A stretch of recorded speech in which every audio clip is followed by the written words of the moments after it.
saya beritahu begini, masih ada orang masuk neraka, bodoh itu. Masih kere di surga, bodoh namanya itu. Sudah la ilaha illallah diturunkan pada sampean supaya sampean kaya raya di surga. La ilaha diturunkan pada sampean supaya sampean tidak masuk neraka.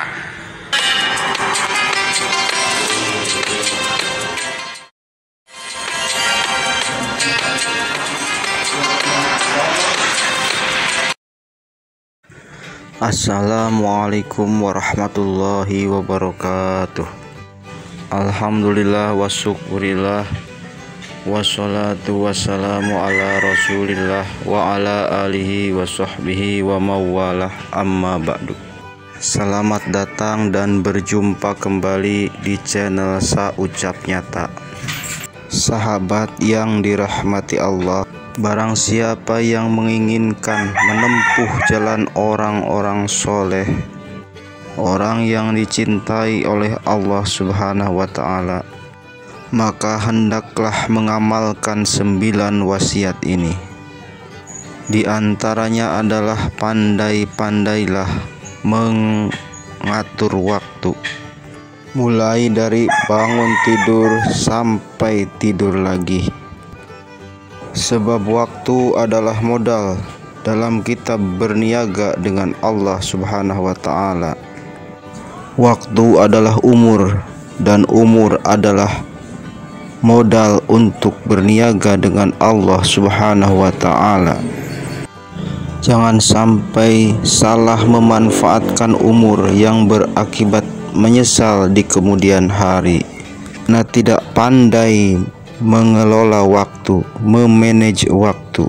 Siapa yang ingin tiap hari umroh dan tiap hari haji, maka hendaklah dia setelah selesai melaksanakan sholat subuh tetap duduk sampai terbit matahari. Menurut Syekh Jainuddin, akan lebih berfaedah orang yang duduk di masjid setelah melaksanakan sholat subuh sampai terbit matahari dengan memperbanyak wiridan. Apakah itu tasbih, apakah itu tahmid, apakah itu sholawat, apakah itu baca Quran, apakah itu istighfar. Apa saja yang penting wiridan. Bagi kita yang tidak mampu berhaji, bagi yang tidak mampu berumroh, tidak mampu berziarah ke makam Rasulullah, maka hendaklah melakukan amalan ini setelah salat subuh sampai terbit matahari. Sahabat Sa Ucap Nyata yang dirahmati Allah, dalam video ini saya akan membagikan satu amalan yang dapat dilakukan setelah selesai sholat subuh. Paling penting untuk akhirat, jangan berhenti berzikir la ilaha illallah, la ilaha illallah, dalam hadis Nabi itu. Semua dosa itu tidak akan bisa bertahan, pasti hancur karena dipules la ilaha illallah. Orang nakal itu akan sembuh nakalnya kalau tidak berhenti zikir la ilaha illallah, la ilaha illallah. Nah, siapa yang nakal cepat sembuh ya. Caranya begini ya, sama zikir la ilaha illallah, sekali zikir sa'abekan la ilaha illallah, terus sama tarik nafas serut begitu. Menurut ilmu alam, kalau sama zikir la ilaha illallah, dari mulut sampai keluar aura-aura bion-bion yang tidak akan bisa hilang sampai ribuan tahun, sampai jutaan tahun.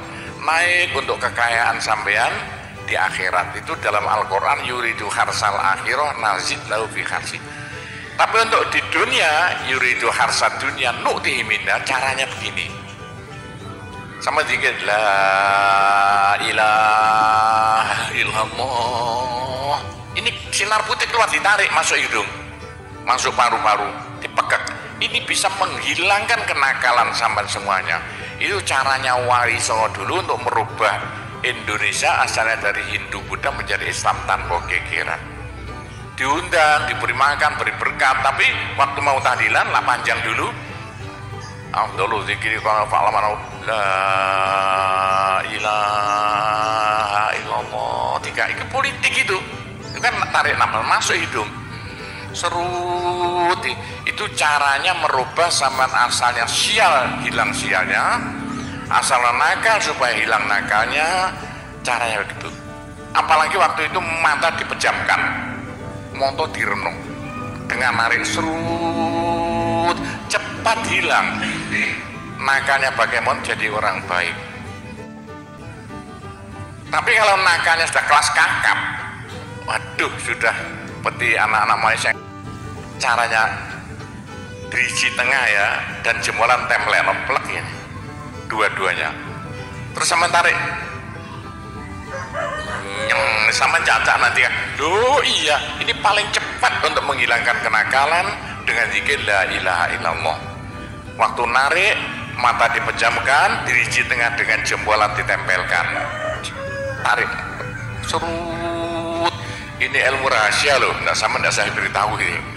Supaya yang nakal-nakal hilang nakalnya spontan.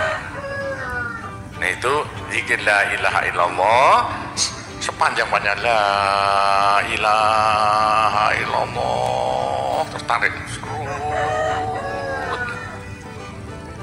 Tapi untuk nekakno bejo supaya sampean bejo, supaya sampean berjaya, sama saja. Supaya tidak sial. Sama zikir la ilaha illallah saambekan apa ditarik serut, itu caranya begitu.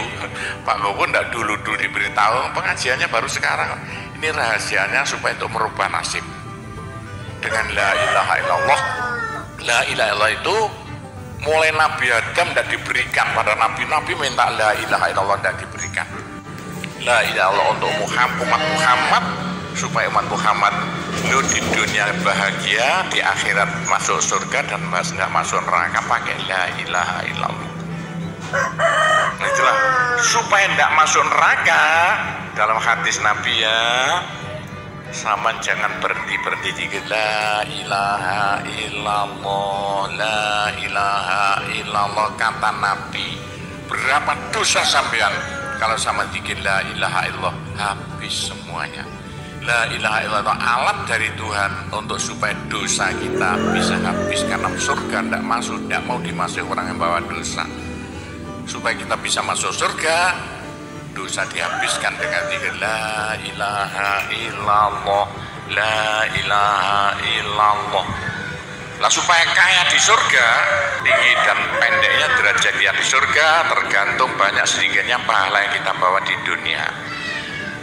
Kalau ingin kaya di surga, jangan berhenti zikir la ilaha illallah. Kata Nabi, semua ibadah manusia itu ditimbang besok itu, kecuali satu yang tidak bisa ditimbang. Apa? La ilaha illallah. Malaikat tidak kuat mau ngangkat la ilaha illallah ke atas timbangan. Dan saya beritahu begini, masih ada orang masuk neraka, bodoh itu. Masih kiri di surga, bodoh namanya itu. Sudah la ilaha illallah diturunkan pada sampean supaya sampean kaya raya di surga. La ilaha diturunkan pada sampean supaya sampean tidak masuk neraka. Dan salah satu rekomendasi wiridan atau dzikir yang dianjurkan, yaitu dengan zikir la ilaha illallah. Dengan begitu kita mendapatkan dua pahala atau ganjaran dari Allah Subhanahu wa ta'ala, yaitu pahala duduk setelah salat subuh berjamaah di masjid sampai terbit matahari, yaitu pahala haji dan umrah yang mabrur. Dua, yaitu pahala zikir la ilaha illallah beserta padilah, khasiat dan keutamaannya. Semoga bermanfaat. Wallahul muwaffiq ila aqwamit thoriq. Wassalamualaikum warahmatullahi wabarakatuh.